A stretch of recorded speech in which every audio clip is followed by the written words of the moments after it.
Hello!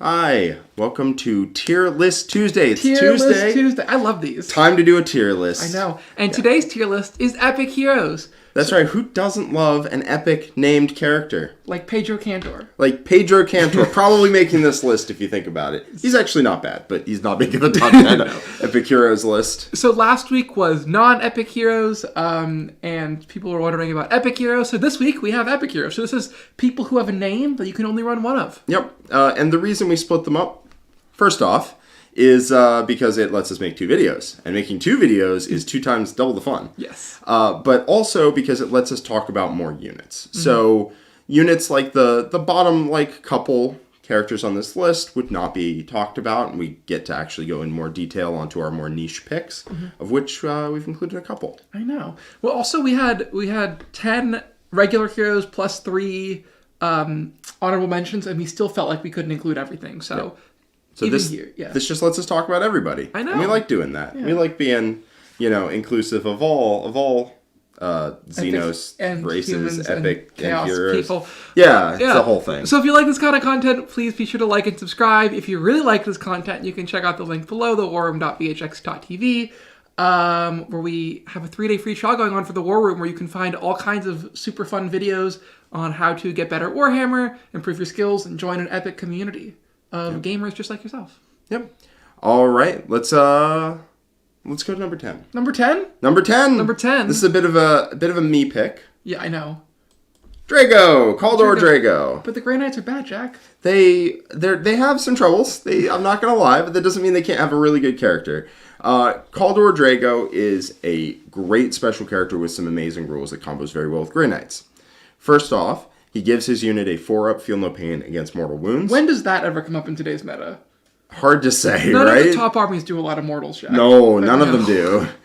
So this definitely doesn't help keep that unit alive through a lot of what top armies are dishing out. But that's it, right? That's all he does? Just the warp field? Yeah, that's it. Definitely not also gives his unit +3 to charge for the turn they deep strike in, which is huge. Yeah. You don't have to rapid ingress, put your unit on the board, and then get hit. You just drop in, hit a 6-inch charge into something, and if you roll like an 8, you go 11 inches, and you go hit people. He also hits very hard at 6 attacks at 8 -4 damage 3 with anti-demon 2+, and you can give his unit devastating wounds, which becomes very funny if you go into any of the demons in the meta, such as like some of the other mentions on this list. He'll go in and cut them in half. A whole lot of things in the game that randomly have the demon keyword. Both of the Eldar avatars specifically have the demon keyword. Oh yeah. Yeah, if you're feeling mad about the Incarn, which check back later on this list. If you're feeling mad about the Incarn, he goes in and he drops 8 to 10 mortals on her. Just yep. And then don't worry, the rest of his unit will have a say as well. Mm-hmm. Yeah, he's very, very good. He's a role player. He does his job, and I think he's mandatory in Grey Knights. If you're running like mass Terminators, I would definitely. Is he still 3-up or is he 4-up now? He's a 4-up, but he's like 7 wounds. Oh wow, okay. Yeah, so and he's toughness 5. Like he's chunky. Also a fridge. Yeah, he's a fridge. Yeah. He's just good at like a whole bunch of different things, and that's what you need in an epic hero. Mm-hmm. There was one character that we just forgot about, like straight up just forgot to include, which we will talk about later on in this list. Well, I assumed that he was going to go in the other video we're doing. We'll honorable mention him up towards the top end of this list. Yes. And then we'll almost certainly be in a different video. Yes. But yes, Caldor Drago hits hard, reasonably for his price point. He gives his unit the things you need it to do. He gets you into combat, and he gives you a 4-up against mortals, which is what that unit needs to be good. And then he's also quite tanky. He's the patented Adam Camilleri trifecta of a beater, a buffer, and a fridge. That's right. Yeah. That's right. All right. Next up is somebody who doesn't do any of those things. No. But is still very, very good. We got the sneaky boy himself. We've got Cypher. Cypher is the character that when you first look at him, you're like, wow, this character is terrible. He does nothing. He's like okay in combat and bad at shooting. And then you like read some of his other rules and you're like, wow, this character's broken. Yeah, so it's very simple what he does. It's not complicated at all. He's a lone operative and he has a Vect, which is an ability where once a game, when your opponent uses a stratagem, you make it cost 1 more for the rest of the He game. was like 100 points, right? He's cheap. Yeah. He's cheap. I think he's less than that. And, like, he shoots back when you shoot him, I think. Sure. His pistols are funny. One time I had him kill 5 Eldar Rangers, and that was the most relevant thing I've ever seen Cypher do. That's aside from vecting me all the time. That's pretty funny money. Yeah. Just the ability to score like a jerk is good enough. He is lone operative, which means you can just stick him on... I think he infiltrates, too. I think so. So you stick him on an objective, and you just forget about him while the rest of your army's doing its thing, and at some point you just say, I'm going to vect that. It's 105 for Cypher. It's super worth it. Yeah. It's one of the best scoring models in the entire game. CSM also are an army that really does not have a ton of units, and they have a lot of units that can die to random stuff. Holding a backfield and Cypher, you're just like, your Desolators, your Night Spinners, don't care, you can't even shoot me. Yeah, and a lone operative with Vect and Infiltrate is very good. Yes. We'll come back to that. We'll come back to that That's archetype very later. particular combo, yeah. Very, very, very good. All right, before we go on to the next one, let's talk some super chats. Super chats. Zlack Onion, $10 super chat. Now that Votans suck, I am restarting my squats for Tots Foundation. Will you donate? We haven't decided if it's to give Votan or tater tots to toddlers, or if it's to remind them not to skip leg day. I mean, I know which one of those is important. It's not the food. It's not skipping leg day, man. You can't end up as a triangle. I think toddlers can skip leg day. They don't, they crawl, right? The arms, they only need, like... Toddlers don't crawl, they toddle. I guess they do. That's their whole thing. Don't take that away from them. That's fair, yeah. Oh, is that why they're called toddlers? Yeah. Oh, I didn't know that. Yeah. So, and also Zlack Onion, member for 19 months of the War Room Gold. Thank you so much. You've been here basically since the beginning. Best C. Badrick in here. Bad news, buddy. Sorry. He's very good. He's not making the top list. 10, yeah. He is quite good, though. I thought about including him, and then I decided not to. So, there's that. Yeah. Basically, when we do this, we come up with a big master list of all the characters. Like 30 or 40 on there? Like 25 to 30 or something of all the characters that, might make the list, and then we narrow it down to 10. Yeah. And I think he was on the big list, but he did not make the small list. Yeah. Okay. All right. Next up, no infiltrate from Cypher, still a king. I'm sad. He's still very good. He is still very good, but as I said, check back later for someone who does Cypher's thing, but better. Yes. Next up is the Sanguinor. Sanguinor. Possibly one of my favorite single models to play with in the game. Might be one of the best melee characters in the game. Might be, for sure. I mean, outside of, monsters and stuff, or the next up on this list. Might be the best infantry melee character in the game. Yeah, no, Abaddon exists. Oh, Abaddon is infantry. Yeah, Abaddon's infantry, but very close. Let's not take it away from him. This guy slams. So he has a suite of rules. Literally, yesterday, when we were coming up with the master list for this, and we came up with the final 10, I showed it to Nick, just asked if he had any ideas, right? If he had anyone he wanted to put on the list. He's like, the Sanguinor goes on the list? What is this? And then I laid out what the Sanguinor does. He's like, oh, the Sanguinor. And then he walked away. It's kind of odd interacting with Nick sometimes. But basically, here's what the Sanguinor does. The Sanguinor lays a beating on you. So in melee, he is 8 attacks at strength 6, AP 3, damage 2 with devastating wounds. On the charge, he is 9 attacks at strength 7, AP 3, which is rare in 10th edition, damage 2 with devastating wounds. So this guy kills you. You're dead. Not only that, he's durable too. He's got 7 wounds with a 2-up save and access to cover and armor of contempt. Kind of the same as Drago. He's actually -1 toughness, no invuln, but a 2-up cover, armor of contempt. Drago. He's toughness 7 wounds. That's a lot. Mm-hmm.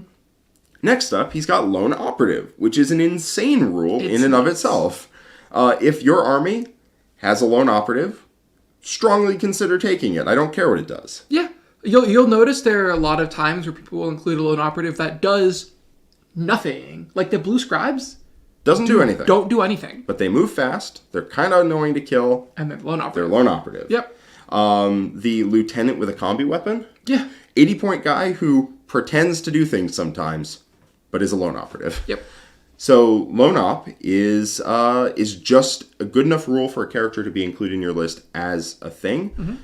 Having access to lone operative is a big deal for an army generally. If your army has no access to lone operative, it's kind of a big deal. And he is one, and that's great. But next up, he has deep strike, so you can put him in deep strike. We'll come back to that in a second.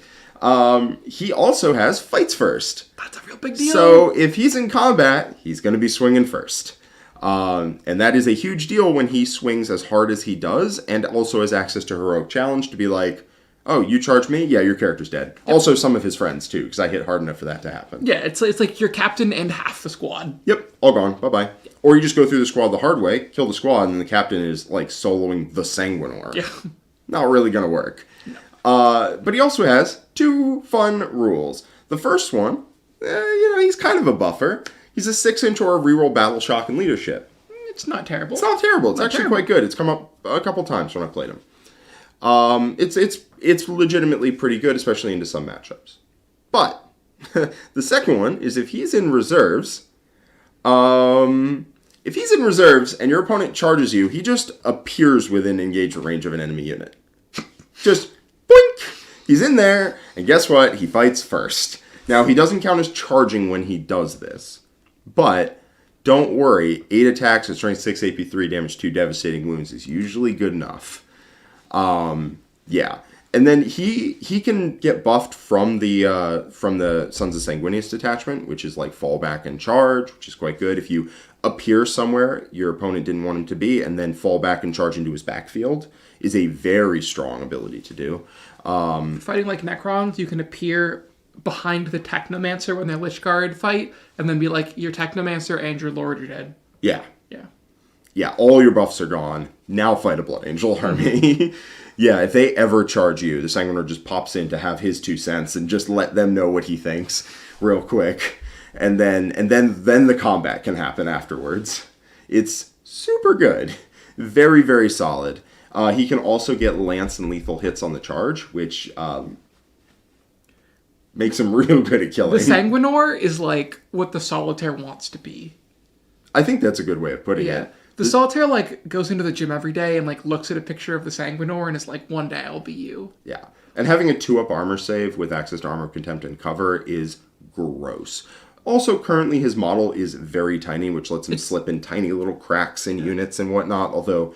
Is he on a 25? He's on 25. I am personally looking forward to when he gets a real base. I will probably convert mine up to have a larger base, which is a detriment to myself. I acknowledge that, but whatever.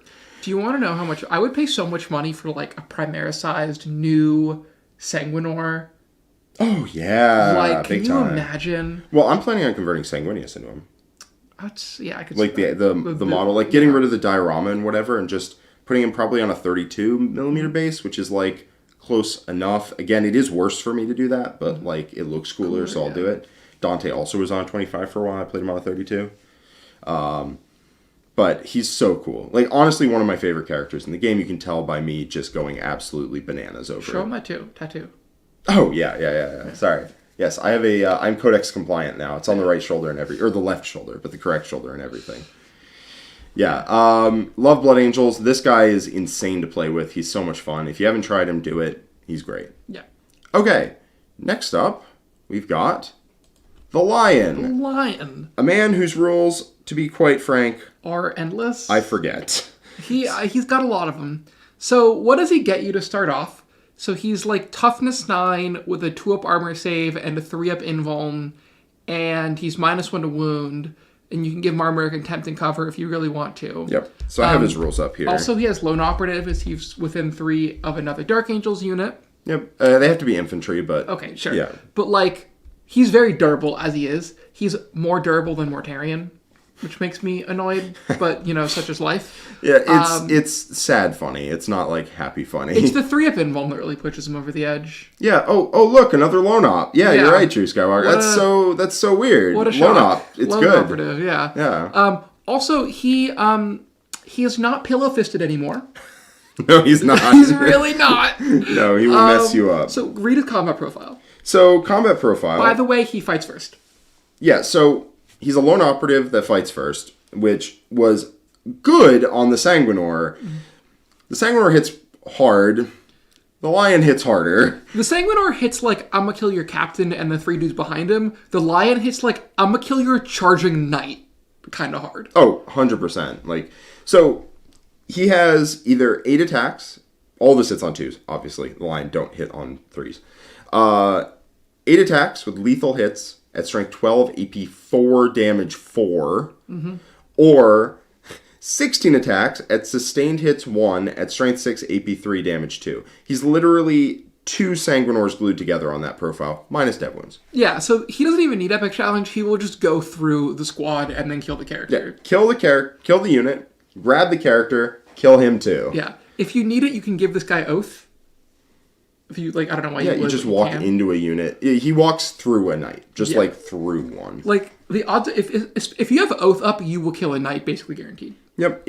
So he has a bunch of rules that you can pick from. So he's got a pick 3 ability. Yeah, he's got pick 3, and he's also got 2 other rules. One is the lone operative if he's within 3 inches of an infantry unit. The other one is he's -1 to wound, and on saving throws of 6, the attacking unit suffers a mortal wound in melee. But like just bouncing some mortals is dope. Not that there's going to be many people left to fight him after he's had his say. But whatever. Like, again, even if you survive, he's not easy to kill, right? He's like toughness 9, -1 to wound, 2 up, 3 up. So he can either be a 6-inch aura of Feel No Pain, 4 up Feel No Pain against mortal wounds, which is probably the one you pick and is insane. Or he's a 6-inch aura +1 to hit in melee, which is pretty good. Really not bad.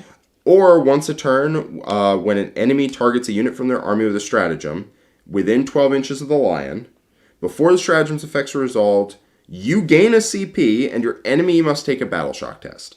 If they fail that check, in addition to being battle shock, the stratagem is not resolved, and the stratagem counts as being used.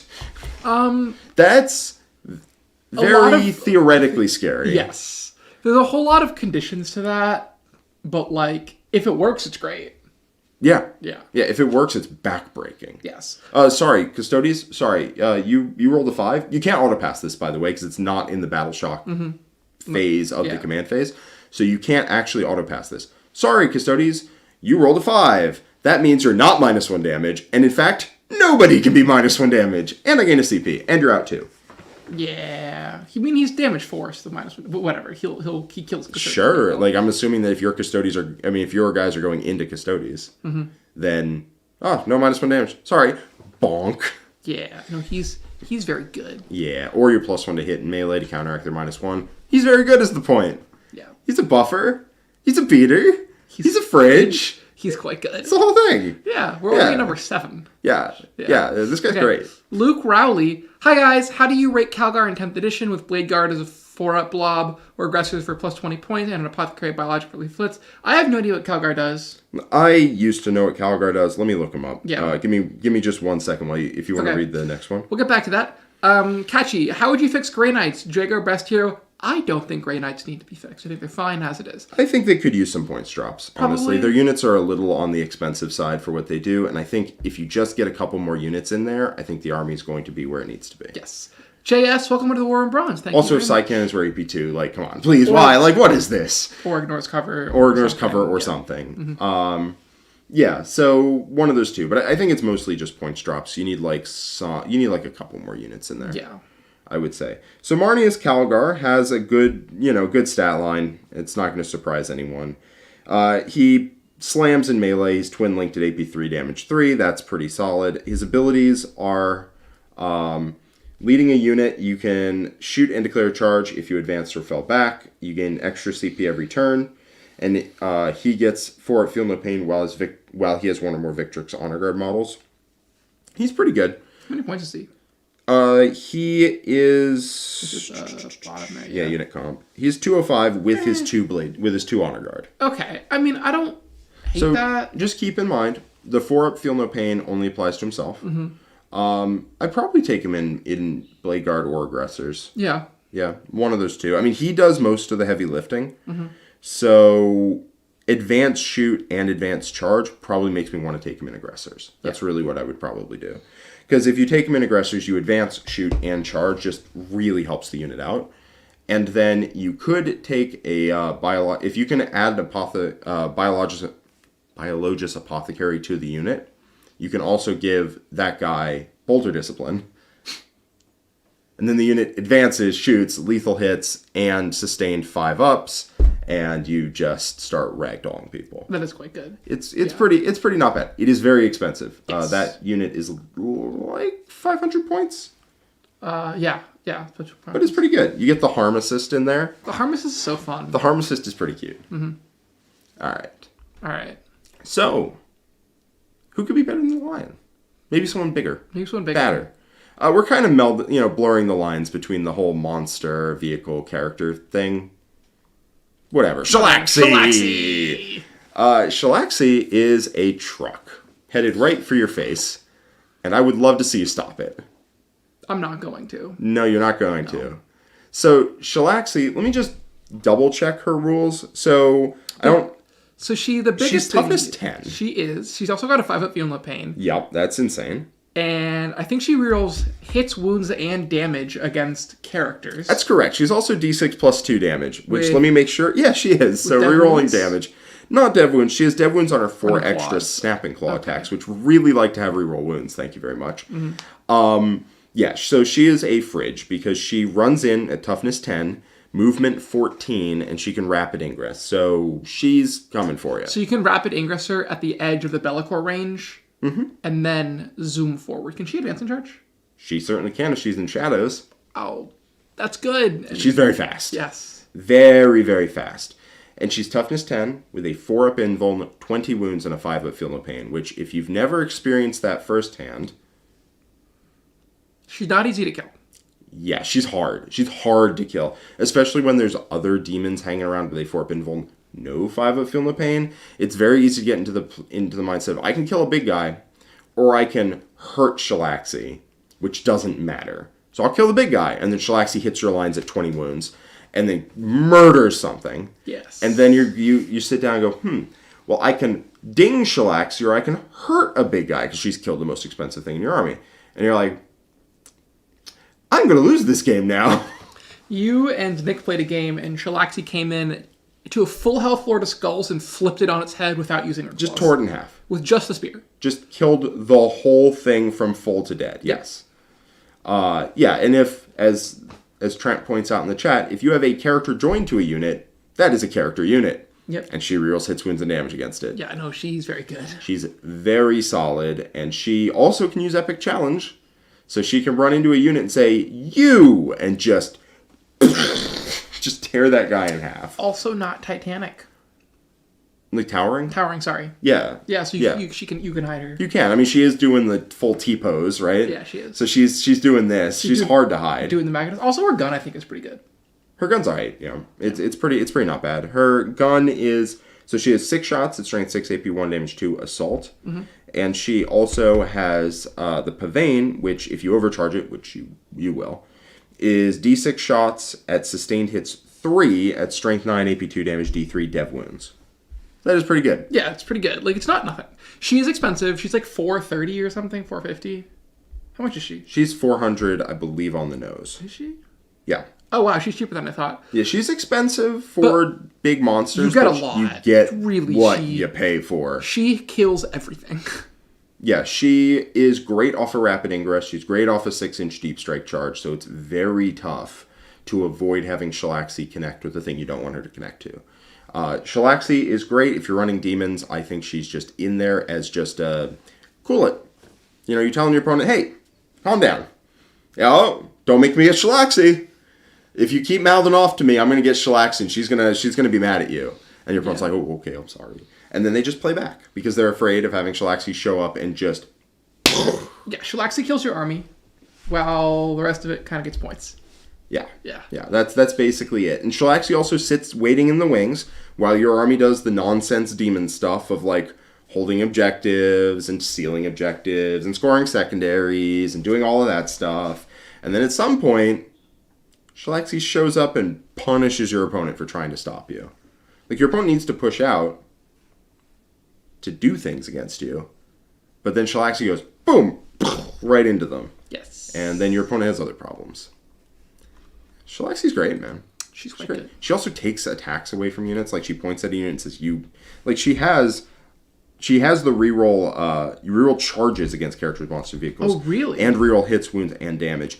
And at the start of the fight phase, you pick an enemy unit in engage range, and they get -1 attack. That's very good. It's very hard to kill her. I don't know what to tell you.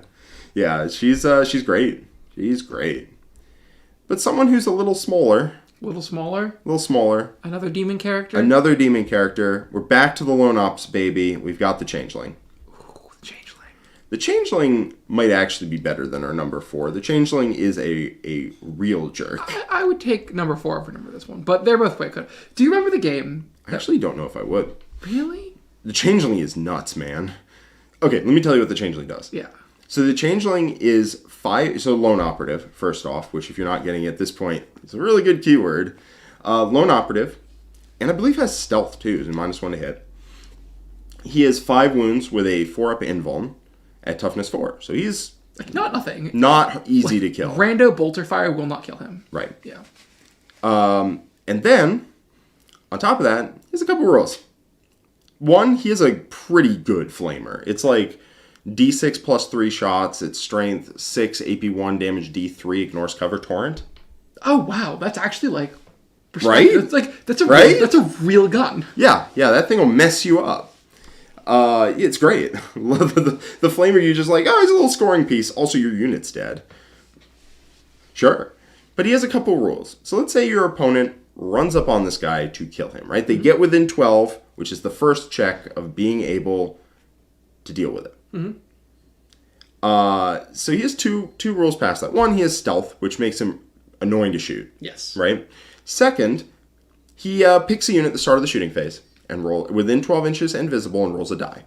On a 2 through a 5, they're -1 to hit. Now, if they're targeting him, it's stealth anyway. It's like, it doesn't even matter. Right? But they're targeting something else. All right, they're debuffed. But if you roll a 6, they can't shoot. And that is just the biggest, like, screw you, buddy, I've ever seen in my life. Just Night like, Crusader. you're in the middle of the board to deal with my guy, and I just rolled a 6, so I get to keep my guy. You get to lose your unit. Is pretty gross. And then on top of that, that's not even the biggest troll rule he has. The biggest troll rule he has is anytime you target him, anytime a unit wishes to target him at all, if they think they might want to, they have to take a battle shock test. And if they fail that battle shock test, first off, they're battle shocked, which is very funny. But second off, they can't target him at all. They can't allocate attacks to him at all. You can allocate attacks to anyone you wish, not him though. So what that means is your opponent can just charge you, and then you are fine. You just sit there. I did that once. It's very funny. I was playing Drakari into demons, and I charged Jack, and then I failed my battle shock test, and then I didn't flip the objective. Because he was battle shocked. Because he was battle shocked, yeah. And then I didn't get to hit the changeling. At all. You could fight anyone you want, though. Not the one model you're in engage range of, though. And then my character plus combat unit didn't do anything, and then it died. Yeah, it's great. It was great. The funniest one is a Custodes unit walked onto an objective that the changeling was holding with the full expectation that on the following turn I was going to kill all of them. There's like a 5-man or whatever, right? Following turn, I'm going to kill all the Custodes. So he pulled a cool move. The cool move was he walked onto it and then stickied it, which I actually don't know if that works because you flip objective control. It's checked phase by phase. Anyway, it doesn't really matter. The point is he walked onto an objective and he stickied it. Then he shot at the changeling, failed his battle shock, didn't shoot at the changeling, lost the objective, lost the sticky objective, back to me. It was the best. Yeah, the changeling is gross because you can never commit to him and know you're going to kill him. He's so annoying. I watched an orc army flow around the changeling like water because every time they charged him, they failed their battle shock test because their battle shock's not great. Yeah. They failed their battle shock test and just sat there, and the changeling just was like, whoop. And then the Thousand Suns army behind it went, brah, and just removed the whole orc unit. And then another orc unit just like would hit him. There's one time where he like charged into a unit and then charged like into the changeling as well because the changeling was nearby. And I'm like, do you want to target the changeling? And he's like, yeah. I'm like, take a battle shock test. No, you failed it? Okay, you don't get to use any of your offensive buffs on my other unit. Do you want to not do that? And he's like, yeah. I won't charge the changeling. Just sat in the middle of his army, just like, woo. It's so dumb. Yeah. It was great. If your army has the ability to include the Changeling... Which is like 4 or 5 armies. Yeah, It's Demons, Thousand Suns, Chaos Knights, and Chaos Space Marines. Cries and Death Guard. Cries and Death Guard. If you have the ability to take the Changeling, do it. First off, hilarious. Every time you ask your opponent to take a Battle Shock test, every time I do, I get the dumbest, most stupid grin on my face ever. Oh, would you like to target me? Would you like to target me? Go ahead, take a Battle Shock test there, champ. And if they pass it, they get, like, vindication of, like, haha, your Changeling's dead. And if they fail it, I cackle like I'm an evil witch. He's also, like, 70 points. Yeah, he's 75. He's gross. He is, again, one of the more fun units to have on the board because you just get to talk nonsense with your opponent the whole game of, like, you want to come kill the Changeling? You want to come try? Or come try? Let's see if I roll 6. Oh, I did! It's the best. Yes. Love this guy. I don't know if you could tell. So dumb.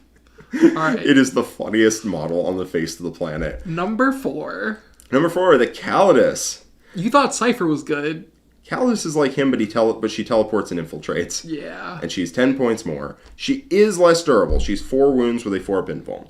Unlike the Changeling, when you get close to the Calidus, you put her down, like, for sure. Yeah, she dies to random stuff. She dies to random stuff. The Changeling, much less likely to. Yes. But, like, what do you get? You get an infiltrating lone op with Vect that teleports. Does she hit? Sometimes. She actually is not bad at hitting. So she is a flamer. Mm-hmm. There's D6 shots at strength anti-infantry 2+. She kills a death shroud in my game against Seas yesterday. Yeah. Anti-infantry 2+, I want to say. AP 2, damage 1. Mm-hmm. I believe that's the case. It ignores cover. So she just... And it's precision. All of her weapons are precision. So she can just walk up to a unit and be like, whoosh, character's gone. As long as the character has low amount of wounds and she rolls decent. She also has 5 attacks at strength 5, AP 4, damage 2. I think it's AP 3, but it's... Lethal hits. Yeah, and then base precision. And then base precision. It might be AP 4. The point is that she kills GSC characters quite well. She is AP 4. Oh, wow. So strength 5, AP 4, damage 2, lethal hits, precision, 5 attacks. So she walks into a unit and walks out with the character's head. Yes. Yeah. And she doesn't walk out. She dies in that combat. But the character also dies in that combat. Yeah. And then her ranged weapon is strength 5, AP 2, damage 1, anti-infantry 2+, precision, and torrent. Not ignores cover. So she hits respectably hard. Hard enough your opponent can't just, like, let it happen. Yes. She does not fight first. Unfortunately, I wish she did. Oh, she does fight first. What am I talking about? She does fight first. Yeah, she's an assassin. Yeah, if you charge her, she gets to have her say first. Yeah. Oh, that's awesome. Dope. Yeah. Love that.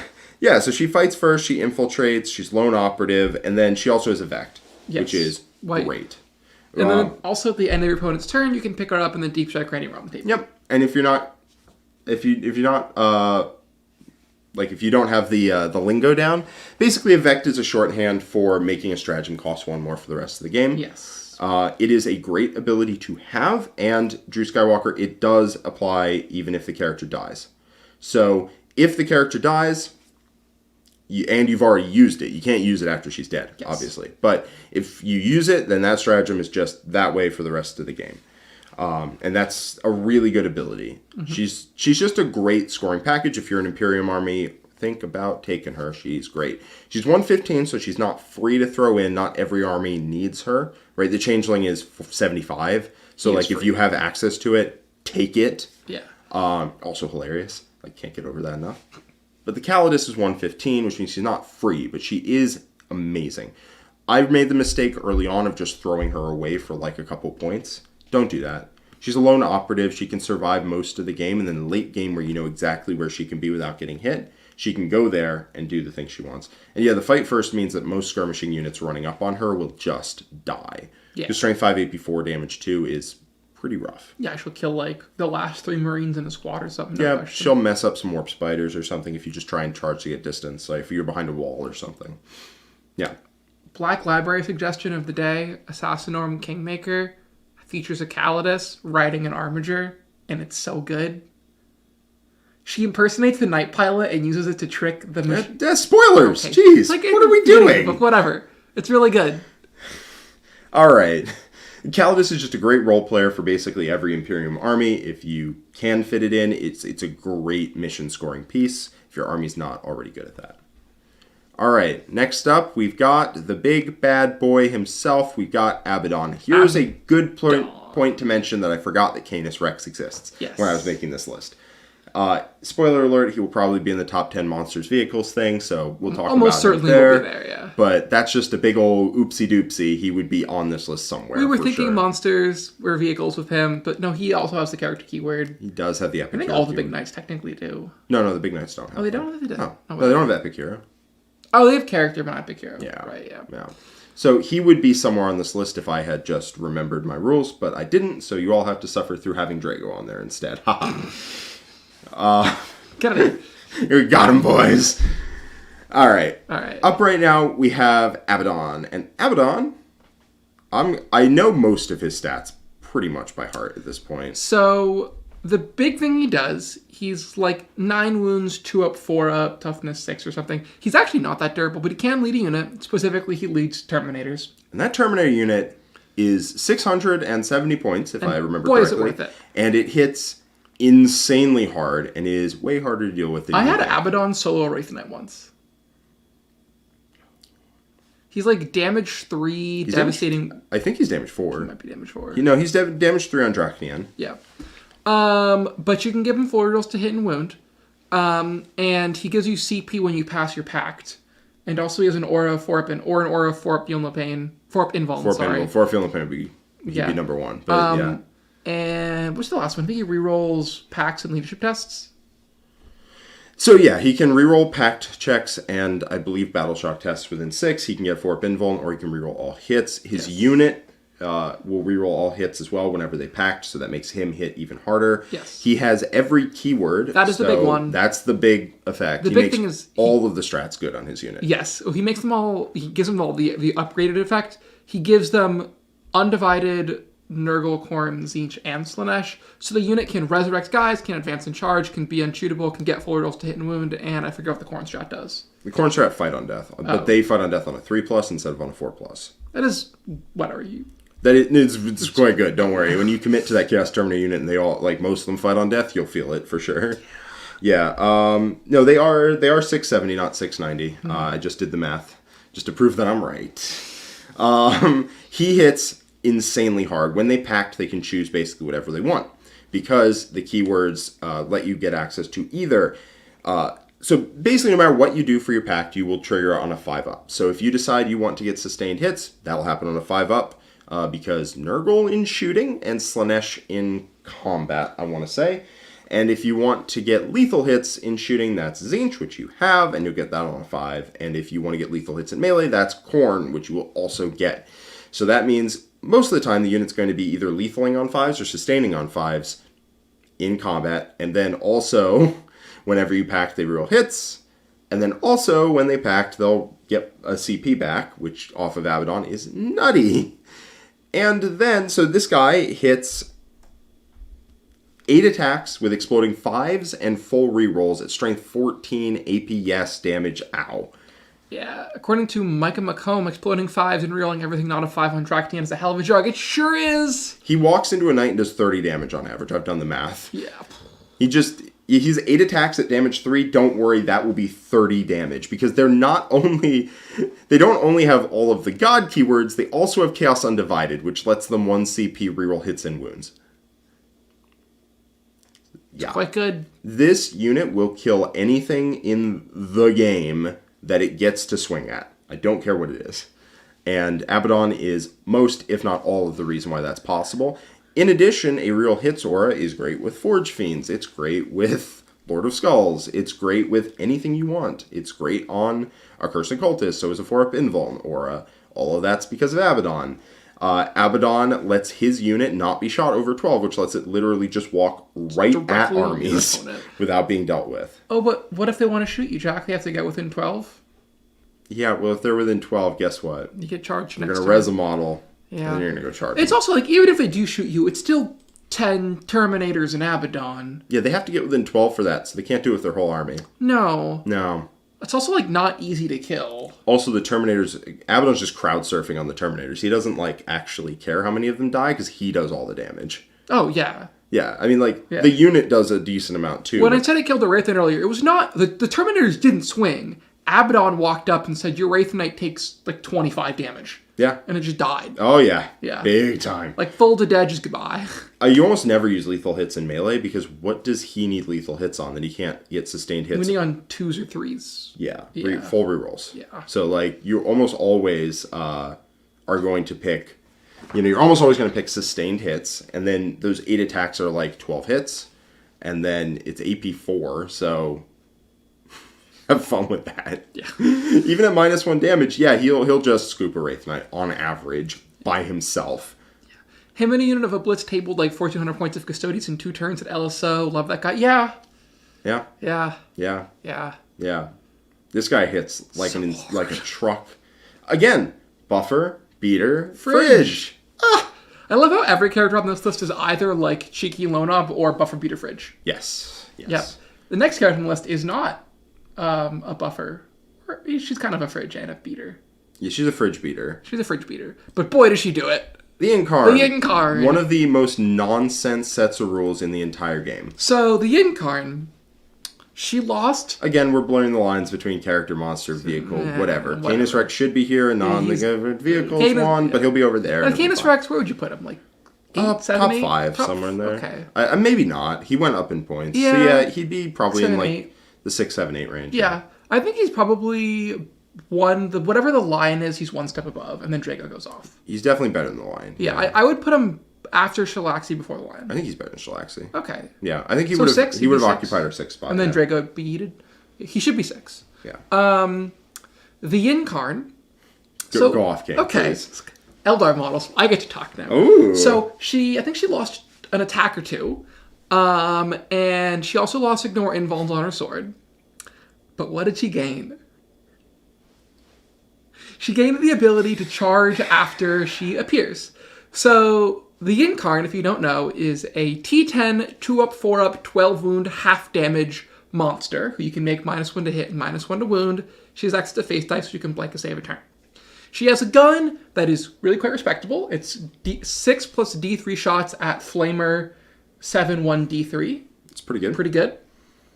And then in combat, she has 10, it's like 6, 4, 1 sweep attacks, or 5 attacks at 10 for D6 plus 1. So pretty respectable in both regards, especially if you want to use Fate Dust on that. But her big thing is whenever a unit dies, once per phase, your unit or an opponent unit, the Incarn can appear where the last model was, as close as possible. So you can't screen it out or block it anymore, she just appears as close as possible, so you just put her, to the side. And that's it. They're all the rules of that particular thing. She's just there now. Yeah, there's no, all the standard riders on that kind of ability that you think would exist don't. So, not being able to charge. Not there. Not there. She can charge. She can shoot. She can do whatever she wants. So you can shoot something to death with your Eldar Towering D-Cannon army. Then the Incarn appears in the center of your opponent's army. And she's -1 to hit and -1 to wound. And then she charges everything. Or everything she can get her base to. Yeah, but if you're playing Necrons and they have 3 DDAs, you shoot one to death with the Wraith Knight and then she appears and tags the other 2. Yeah, it's the fastball special. That's what I call it. Yeah. Which is where the Wraith Knight or an indirect piece literally just picks the Incarn up and throws it into the center of your army. And then she goes and charges whatever valuable thing you didn't want charged. Yeah. She'll scoop a bunch of stuff and then on your turn, your opponent moves, you overwatch, and then she appears behind a wall where that unit moved. If you take something like Warp Spiders and throw them forward on the Overwatch and kill them, then she appears in that spot and charges what killed them. If you put a valuable unit out and your opponent shoots and kills them, you can be well, do they have enough guns pointed here to charge the Incarn? No. Bam. Or if your opponent, say, has a unit that charged the Incarn and would kill it on the following turn, right? She's down to 3 wounds or something. Mm-hmm. You just rescue her out of that combat by shooting something anywhere. else, and she just appears and charges. She's just out, we're good. I'm charging some skirmish unit now. I'm done. Yeah, she doesn't kill everything. If you have a good invuln save, she sometimes doesn't. But if you don't, she'll kill you. She picks up an armature pretty much every time. She hits pretty hard. She doesn't hit insanely hard, right? She only has 5 attacks. 5 attacks. But they are very good profiles. And she has a hit and a wound. And she has a hit and a wound reroll, which is annoying. Yeah. But she's not going to rip a Terminator unit in half. No. She's going to kill a couple. there's some profiles she's not insane against. What am I talking about? She's nuts. Yeah, the thing is, she's also like 270. No, surely not. She's 270. And the biggest thing is, like, she's just the most deliverable character in the entire game because she goes from your backboard edge to the heart of your opponent's army in one turn and then charges. How is she 270? I don't know. Like, honestly, who looked at that profile? Yeah. Even without factoring in the teleport. Yeah. Just who looks at that profile and goes, that's 270? Yeah. And then you let it have one of the most broken rules in the entire game, which is to teleport around where units die. Yeah. But also, like, she has fate dice, so you can appear something that guarantee a 6 on the charge and then just go. So you have this, like, 8-inch bubble of if anything dies within 8 inches of anything else, the Incarn can charge it without rolling dice. Yep, she does have access to fate dice, for sure. Yeah, she's pretty gross. Now, one thing you can do as Marines is you can put out infiltrators, which will not stop her from teleporting, but she goes as close as possible, which is 12 inches away. Yeah. So, like, if a unit dies next to infiltrators, she goes 12 inches away if they decide they want to do that. And then, I mean, I guess on their turn, they walk up and go kill your infiltrators, which is pretty funny. Yeah. I guess in a very sad kind of way. But, like, if something charges and kills one of your units, you just appear there, and then she moves 10, and then they can go. She can also phantasm, so, like, if she's in the center of your army and you can't kill her, she can just, like... She also has a 2-up save, and if any part of that swirling force field of energy or whatever there's behind a wall, she gets cover. Swirling soul energy. Yeah, Jack. if any part of the souls that are coming off of her are behind a wall, she gets cover. Did you know that she is... her body is smaller than a Custodes Warden? She hits harder, though. She really does. Mm-hmm. She's also 12 wounds, half damage. Yeah. Yeah. Yeah, the solution is you tack on you can't charge to it. Oh, yeah. Yeah, easy. Easy. Done. That would solve a lot. Also, jacker points up, She please. was great last edition when she couldn't charge afterwards. So you'd have to use your brain and, like, engineer the Incarn plays. And now she's just like, Wraith Knight, I'm towering, I shoot your trash. Incarn appears, charges all your tanks. I win. Yeah. Game easy. Yeah, she needs to go up to like 350 and then have a you cannot charge tacked onto her rule, and then... And she's she's good. probably still very good, Yeah. honestly. Yeah. Ugh. Zenith 25, Incarn is 270, Lord Discordant is 220, who does math AW? When the Eldar Index came out, a Wraith Knight and Mortarion were the same points cost. I mean, sure. Sure. I guess. I don't know. It feels a little random sometimes. Yeah. Yeah. I mean, the Death Guard cultists and the T-Sons cultists are 10 points different, I think. Maybe the guy who designs the Eldar points cost has really good aim with darts at the wall of point costs. Oh, maybe, yeah. Yeah. But somehow, she's not the best character in the game. No. I think the best character in the game, legitimately, is Magnus the Red. I agree with that. Just for the fact that, like, he changes what your army does. Yes. On a fundamental level. He is an army in a can. He's so good. Oh my God. He is so good. What T-Sons is basically the Magnus support, the Magnus hype train squad. Like, woo! Raising the roof for Magnus. He makes the Terminator unit work. Yes. Full stop. He makes any other unit in that army, like, actually do damage. Mm-hmm. Let's go over his rules. I don't need my phone for this. I don't need the app for this. I know this one by heart. All right. So first off, he is very durable. He's got toughness 11. He is a 2-up, 4-up. He has 16 wounds, and he moves 14 inches. We'll come back to that one, though. He's OC 6, I want to say, so he's not, like, easy to pull off of objectives. This man did nothing wrong. First off, I want that set in stone. Like jot that one down first off. All right. So his stat line is pretty great, right? Toughness 11 with 16 wounds and movement 14 with a 2-up, 4-up is just super tanky. Now, he is doing the full T-pose of, like, you can't hide me behind terrain, don't try. Yeah, his wings are a problem. They are a serious problem, but they're also kind of helpful if you want to stick his, like, wingtip out of a wall or whatever. What it means is you're always getting cover on him. Yes. Because if his wingtip is behind a wall, he gets cover. You know, that's pretty dope. But yeah, his defensive profile is impeccable. His offensive profile, also great. It's Before we get to that, good. we'll get to his rules, because his rules modify his offensive profile. So he has one rule and then a pick 3.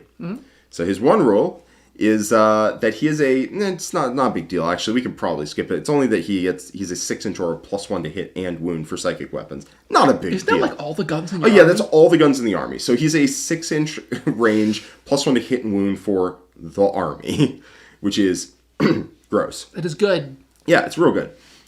He is an insane damage buff just off of that by itself. And that also applies to himself, because all of his weapons are psychic as well, and he's in his own aura. So, now let's go to his weapons. His weapons are, he has 2 guns, 1 melee profile that can be one or like a sweep or a strike. His 2 guns are 3d3 shots. The first, they're both 24-inch range, although you can make that 33. 3d3 shots at strength 9, AP 2, damage 3, devastating wounds. So good. Very good with +1 to hit, +1 to wound, and 1 CP full rerolls to hit and wound. Yeah, and yeah, oh yeah. And then the second one is D6 +3 shots at strength 5, AP 1, damage 2, blast. So, if you use the army rule to give the second one devastating wounds as well, that's a lot of mortals with reroll hits and wounds. It's a lot of mortals, for the record. If you use the army rule to give him sustained hits, the first profile gets sustained hits, and it's still a lot of mortals, but it's more saves on your opponent. Yeah, pick your fancy. Really, he points at a thing and kills the thing. He does a lot of damage in shooting, more than those profiles sound, because +1 to hit, +1 to wound, reroll to hit, reroll to wound, devastating wounds, or sustained hits, or both, because his main gun already has dev wounds. Woo. Yeah, he hits like a fridge. In melee, he has 7 attacks at strength 16, AP 3, damage 3, devastating wounds. So he hits and wounds every... How many attacks does he have? 7. Why does he have 7 attacks? Mortarian's 5. Mortarion... Oh, whatever. Mortarion... If you compare every character on this list to Mortarion, you're just going to get a case of the feel-bads, man. Yeah. Yeah, so in combat, he also gets +1 to hit and wounds. So he hits everything on the game on 2s, wounds everything on the game on 2s in melee. And if you pick sustained hits, he also gets that on his melee as well. So he'll have sustained and devastating wounds. So he goes in, epic challenge, your character is vaporized. He'll walk up and delete an Armiger every time in melee. He basically shoots an Armiger to death, charges an Armiger to death every time. Or he shoots a Big Knight, gets a decent way towards killing it, and then charges in and goes straight through it. And then his pick 3 effect is he can either pick a 6-inch aura of +2 move, which is very good. You pick that probably about a third of the time. Or the one you pick 2/3 of the time is Magnus himself has -1 damage, except against psychic weapons. But if they have psychic weapons, don't worry. Feel no pain. You have a 1 CP strat for 4 feel no pain, and their weapons gain hazardous, so that's pretty gross. The other pick 3 effect that almost never comes up, in fact, I've never picked it once and never wanted to pick it, is at the start of the shooting phase, you're allowed to pick an enemy unit, its guns gain hazardous. Yeah. I would much rather just have -1 damage on myself to ensure that I don't die. Killing like 1 or 2 models out of a shooting unit is not worth losing Magnus, because he doesn't have -1 damage. In addition, so not only is he toughness 11 with a 2-up, 4-up, 16 wounds, movement 14, which could be 16, but it's probably 14, -1 damage, he also can reroll 2 failed saves if you have Lord of Forbidden Lore and Cabal points, and he can double move if he wants. He can also blank up to 2 failed saves if you want to spend Cabal points on that and spend a CP. He's good. As I said, he is an army in a can. T-Sun's buff him, and he does all of the damage output of... Not all the damage output. The Terminators... Him and the Terminators do 80% of the damage output of the army. So he is 410 points. He is well worth it. I think he's well designed, because he doesn't exist in an army like Eldar. If he existed in an army of rock stars, right, where every unit was a Magnus level points efficiency or whatever, he would be oppressive. The fact that he is the main man for T-Suns and you have to keep him alive, if you lose Magnus, the game is just over. Yeah. I think he's a fine design. Is he a little too good? Maybe. But is he a little too good in an army that without Magnus would just... Yes. Yeah. And I think that's probably fine. Yeah, without Magnus, T-Suns all of a sudden don't actually do that much damage. He's also like 4 Cabal points, so... Yeah, 4 Cabal points is definitely worth it, which is also a big deal. He's the most that you can get. He's not very efficient way of getting them. 102.5 points per cabal point is a terrible return. Not the worst in the book, though. What is the worst? The worst is like a 10-man squad of anything. So, Okay, Terminators, for example, are 205 and give you 1 if you take a 5-man. Yeah. And if you take a 10-man, then it's 405 for 410 for 1 cabal point. It's not great. I think he's great. I think he's well designed. I do not want to see him change at all. He is the most fun character to play with in the entire game. Maybe that's just my own personal bias, but I think he is super cool. What do you think, Quentin? I think he's a big fat meanie. Yeah, he is a big fat meanie. Yeah, that's a good way of putting it, actually, now that you mention it. All right. And that is our top 10 list right there. I will say, some people were mentioning Trajan in there. I think Trajan could be the number 10 spot, could be the number 9 spot, or something, depending on how you rule him and damage modifiers. Yeah, whether his unit gets to ignore AP and damage reduction. Different tournaments have ruled it different ways. If he does get to ignore AP and damage reduction on his unit, then he's probably number 9, number 10, but we didn't want to put it on there without knowing. Canis Rex should probably be on here. Yep. Gilliman could have been. We talked about it. He's aight. He's pretty good. He's pretty good. He's definitely like top 15 for sure. Yeah. All right, well, that's all. Hope you all enjoyed this. Yeah, we had a good time with this, for sure. I like these characters. Yeah, some of them are ridiculous. Some of them are really fun. Yeah. Grimaldus is also very, very good. Didn't quite make the cut. He's also up there in that top 15 kind of... Basically, the number 10 spot can be whatever your favorite character is. Yeah, exactly. And I think that could have been Grimaldus, for sure. All right. Yeah. I think that's it for us for today. If you have any thoughts on this, you can let us know in the comments down below. And if you want to see more videos like this, please subscribe to our channel, hit the little bell icon, and like the video. Please. And we will see you next time on Tier List Tuesday. Bye-bye.